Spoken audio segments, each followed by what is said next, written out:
कहलाता है। दूसरे विश्व युद्ध के बाद जो समय हमारे सामने आता है उसे हम शीत युद्ध का दौर कहते हैं, ये आपको ध्यान रखना है। तो शीत युद्ध का दौर जो है उसकी शुरुआत मानी जाती है 1945 से लेकर 1991 तक। ध्यान रखना 1945 से, क्योंकि जब दूसरा विश्व समाप्त हो गया उसके बाद प्रश्न ये आया कि विश्व की महाशक्ति कौन है, कौन से ऐसे देश हैं जो विश्व की महाशक्ति बनने का दम रखते हैं। तो उस समय दो ही देश मुख्य रूप से सामने आए, एक तो यूएसए, दूसरा यूएसएसआर। यूएसए जिसको हम अमेरिका कहते हैं, यूएसएसआर जिसको हम सोवियत संघ कहते हैं। इसमें जो प्रश्न बनते हैं उस पर हम चर्चा करेंगे। अभी पहले हम शीत युद्ध के बारे में जान लेते हैं कि शीत युद्ध होता क्या है। कोल्ड वॉर, शीत युद्ध का मतलब क्या होता है।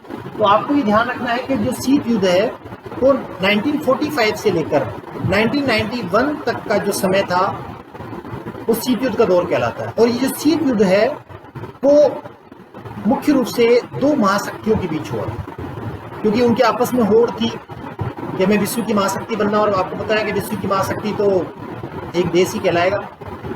और उस समय दो ऐसे देश थे जिनके बीच आपस में प्रतिस्पर्धा थी, सोवियत संघ और अमेरिका।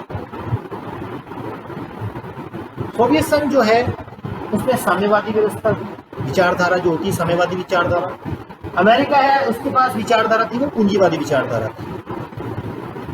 और इन दोनों विचारधाराओं के आधार पर भाई हमारी विचारधारा को हम पूरी दुनिया में फैलाएं, अपना प्रभाव किस प्रकार से जमाएं, वो विचारधाराओं की लड़ाई थी। तो शीत युद्ध के ऊपर जो परिभाषा बनती है उसमें बहुत सारे पॉइंट्स बनते हैं। मैं आपको इसमें थोड़ा शॉर्ट में बता देता हूँ कि शीत युद्ध जो है उसे कोल्ड वॉर भी कहा जाता है। ये 1945 से लेकर 1991 तक चला था। अमेरिका और सोवियत संघ के बीच चला था, दो विचारधाराओं के बीच में चला था, पूंजीवादी और साम्यवादी विचारधारा। पूंजीवादी विचारधारा का नेतृत्व है वो अमेरिका ने किया था और साम्यवादी विचारधारा उसका नेतृत्व है सोवियत संघ ने किया। शीत युद्ध में वास्तविक रूप से युद्ध नहीं हुआ, दोनों देशों के बीच तनाव, संघर्ष, आरोप प्रत्यारोप की स्थिति रही। तनाव रहा हमेशा, युद्ध हो सकता है, किसी भी समय युद्ध हो सकता है। विश्व भयभीत था, दो बड़ी महाशक्तियां, दोनों महाशक्तियों के पास परमाणु हथियार थे, तो युद्ध होने की संभावना पूरी थी।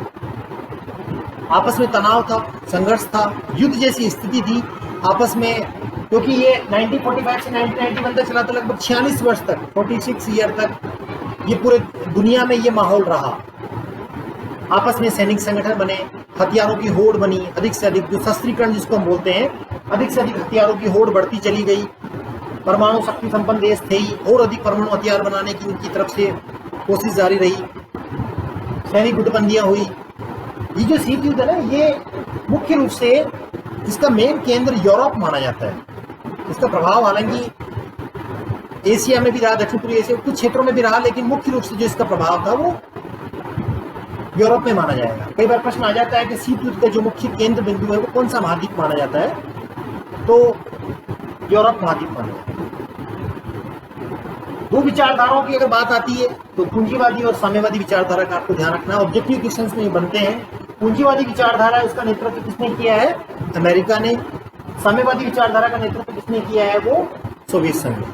अब ये प्रश्न भी आता है कि पूंजीवादी और साम्यवादी विचारधारा का मतलब क्या होता है। पूंजीवादी विचारधारा का मतलब होता है खुली प्रतिस्पर्धा, उसमें कोई सरकार या राज्य की तरफ से कोई दखलंदाजी ज्यादा नहीं होती है, खुली प्रतिस्पर्धा है, उसमें नियंत्रण कम से कम होता है उसमें। और उसमें यह है कि आप अपना विकास तीव्र गति से कर सकते हैं, पैसा इन्वेस्ट कर सकते हैं।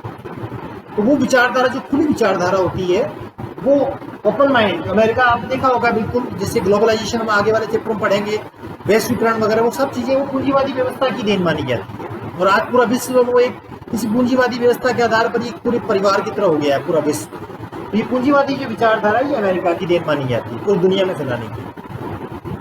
साम्यवादी विचारधारा की अगर हम बात करते हैं, जिसको हम समाजवादी विचारधारा भी कहते हैं, सोशलिस्ट विचारधारा भी इसको कहा जाता है। साम्यवादी विचारधारा मुख्य रूप से दो देशों में है। एक है इसमें सोवियत संघ, जब सोवियत संघ का विघटन हो गया था तो रूस इसका नेतृत्व कर रहा है अभी, और दूसरा है इसमें चाइना, चीन। दो देश हैं जिनमें साम्यवादी विचारधारा का मुख्य रूप सामने आता है। साम्यवादी विचारधारा में खुली प्रतिस्पर्धा नहीं होती है, राज्य का नियंत्रण होता है, सरकार के नियंत्रण में कार्य होता है, ये व्यक्ति को महत्व देता है। कि हर व्यक्ति का विकास होना चाहिए, और व्यक्ति के साथ साथ पूरी संस्था का विकास होना चाहिए, पूरे राज्य का विकास होना चाहिए, सबको साथ लेकर चलने का है, गरीब तबके से लेकर और सबका विकास होना चाहिए, डेवलपमेंट होना चाहिए, और जो भी कार्य होता है वो एक दायरे में होना चाहिए, उस पर राज्य का पूर्ण रूप से नियंत्रण होना चाहिए। ठीक है, तो इस प्रकार से ये पूंजीवादी और साम्यवादी व्यवस्था है, दोनों का इसमें अंतर है।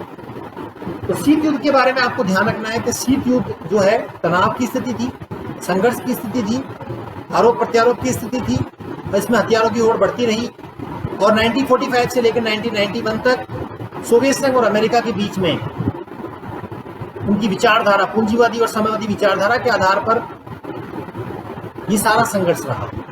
और ऐसी स्थिति भी आई, क्यूबा मिसाइल संकट एक समय ऐसा आया था जिसमें युद्ध होने की संभावना बढ़ गई थी। वो तीसरे विश्व युद्ध का निमित्रण था, लेकिन आपस में सूझबूझ की वजह से और उन परिस्थितियों को देखते हुए उसको टाल लिया गया।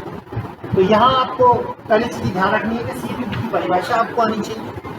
ठीक है, शीत युद्ध कब से कब तक चला, किन दो देशों के बीच हुआ, कौन कौन सी इसमें विचारधाराएं थी, कब इसकी शुरुआत हुई, कब इसका अंत हुआ, ये शीत युद्ध के दायरे में चीजें आती हैं। तो इस शीत युद्ध का जो दौर है वो 1945 से 1991 तक चला। इसमें एक प्रश्न और आता है कि ये दो ध्रुवीय विश्व, दो ध्रुवीय विश्व का मतलब क्या है? दो ध्रुवीयता का मतलब होता है, इसे आप देखो ना, आकाश में एक तारा है, ध्रुव तारा, ठीक है, ध्रुव, उसी के आधार पर ये दो ध्रुवीय विश्व का मतलब है कि उस समय दुनिया है ना वो दो भागों में बटी हुई, एक पूंजीवादी विचारधारा में, एक साम्यवादी विचारधारा में। पूंजीवादी विचारधारा का नेतृत्व है वो अमेरिका कर रहा था, और साम्यवादी जो विचारधारा है उसका नेतृत्व सोवियत संघ कर रहा था। और इन दोनों में आपस में जो होड़ थी, शीत युद्ध का जो मेन पॉइंट आता ना सामने, कि इनमें आपस में होड़ थी विश्व की महाशक्ति बनने, क्योंकि जर्मनी, इटली, जापान और अन्य जो छोटे देश थे उनका तो लगभग एक तरह से वो काफी अधिक, क्योंकि दोनों विश्व युद्धों में उनकी हार हो गई, स्थिति काफी बिगड़ चुकी थी। उस समय विश्व में महाशक्तियों की अगर बात करते हैं तो ये दो ही देश सामने आए थे, सबसे बड़ी बात है। तो ये आपको ध्यान रखना है, दो ध्रुवीय विश्व का आरंभ उस समय हो चुका था। दूसरे विश्व युद्ध की समाप्ति के बाद दो ध्रुवीय विश्व का आरंभ हो चुका था, और इसका नेतृत्व अमेरिका और सोवियत संघ कर रहे थे। ये आपको ध्यान रखना है, यूएसए और यूएसएसआर, ये भी आपको विशेष रूप से ध्यान रखना है।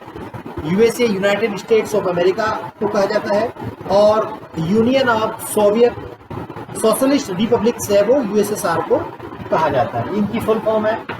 ध्रुवीय राष्ट्र के बारे में चर्चा कर चुके हैं, जर्मनी, इटली, जापान, और परमाणु बम के बारे में पढ़ चुके हैं। एकमात्र दूसरे विश्व युद्ध की सबसे बड़ी घटना मानी जाती है ये। अब मेरे इसमें कुछ क्वेश्चंस हैं जो आपको तैयार करने हैं, छोटे क्वेश्चंस है, क्योंकि आज आप टॉपिक छोटा ही लिया हमने, हम इस पर पहले चर्चा कर चुके हैं, तो उस पर आपको ध्यान रखना है। पहली बात तो ये है कि पहला विश्व युद्ध कब से कब तक हुआ था, आपको डेट सहित कमेंट्स बॉक्स में आपको भेजना है, या उसको आप अपनी कॉपी में उतार लीजिए कि आप जो है प्रथम विश्व युद्ध है वो कब से कब तक चला था, प्रथम विश्व युद्ध है वो किस संधि के द्वारा समाप्त हुआ था, ये आपको यहाँ आंसर में देना है। इसके साथ साथ है प्रथम विश्व युद्ध की समाप्ति के बाद विश्व में शांति के लिए कौन सा संगठन बनाया गया था, विश्व में शांति के लिए कौन सा संगठन बनाया था, उसको हिंदी और अंग्रेजी में क्या कहते हैं। पहले विश्व युद्ध के बाद दूसरा विश्व युद्ध हुआ क्यों, आखिर क्या कारण था जिसकी वजह से दूसरा विश्व युद्ध हुआ? तो वही था कि जो जर्मनी का जो नेतृत्व वो हिटलर कर रहा था, उसकी तानाशाही बढ़ती जा रही थी, उसमें इटली और जापान ने भी उसका साथ दिया, वो चीज़ें। तो दूसरे विश्व युद्ध की भी आपको ध्यान रखना है कि कब से कब तक चला था, ठीक है।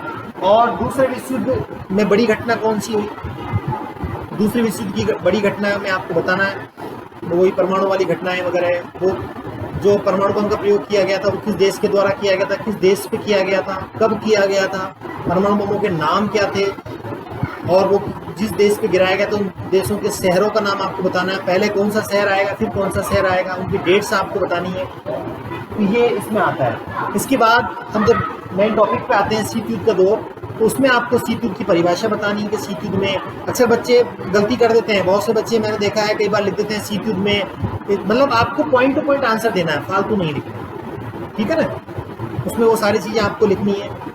शीत युद्ध का समय आपको बताना है, कब से कब तक चला था, किन दो देशों के बीच हुआ था, कौन सी विचारधाराओं के बीच हुआ था, वो आपको इसमें देना है। विचारधाराओं के साथ साथ आपको विचारधाराओं का अर्थ भी बताना है, जैसे पूंजीवादी और साम्यवादी विचारधारा है, तो पूंजीवादी विचारधारा में क्या बताया गया है, साम्यवादी विचारधारा में क्या बताया गया है, इनमें आपस में अंतर क्या है, उसके बारे में जानकारी आपको देनी है। फिर इसके साथ साथ दो ध्रुवीय विश्व, दो ध्रुवीयता से आप क्या समझते हैं, दो ध्रुवीय विश्व, क्योंकि शीत युद्ध के बाद जो है ना वो एक ध्रुवीय हो गया था विश्व, और शीत युद्ध के दौरान जो था वो दो ध्रुवीय था। तो ये सारी चीज़ें, आज का टॉपिक हमारा काफ़ी छोटा है, लेकिन मुझे उम्मीद है आप सबको पसंद आया होगा।